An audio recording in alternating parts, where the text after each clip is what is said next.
जी एक शख्स आया मौला से कहने लगा, दहरिया था, कहने लगा कि अल्लाह हर शय पे कुदरत रखता है, तो क्या इस मुर्गी के अंडे में पूरी दुनिया को डाल सकता है?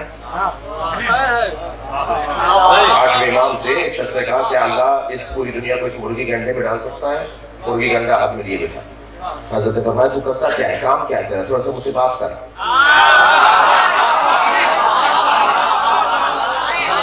इमाम ने फरमाया, मुझसे बातें करो, कुछ बोलो, तुम करते क्या हो, क्या काम है तुम्हारा, कहाँ जाते हो, कैसे रहते हो? इमाम उससे बात ही इसलिए करना चाह रहे थे कि देखें ये कितना पढ़ा लिखा है, बस जितना होगा इतना ही उसको दलील मिल जाएगी। कहने लगा, मैं खाती हूँ, बढ़ाई हूँ, नज्जार हूँ, रखड़, क्या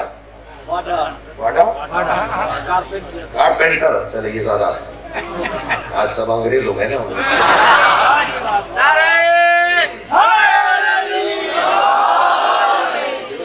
मैं कारपेंटर हूँ, मैं जो है वो नज्जार हूँ, मैं लकड़ी की शक्लें बनाता हूँ, तख्त बनाता हूँ, कुर्सी बनाता हूँ, मेज बनाता हूँ।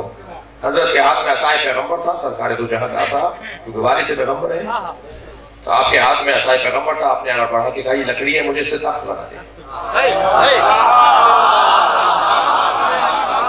कहने लगा, लकड़ी जरूर है, मैं तख्त बना भी सकता हूँ, मगर इस लकड़ी का मादा इतना कम है, ये तख्त बन नहीं सकती। हज़रत ने फरमाया, यही तेरा जवाब है, अल्लाह हर शय पर कुदरत रखता है, अंडे में सलाहियत नहीं है।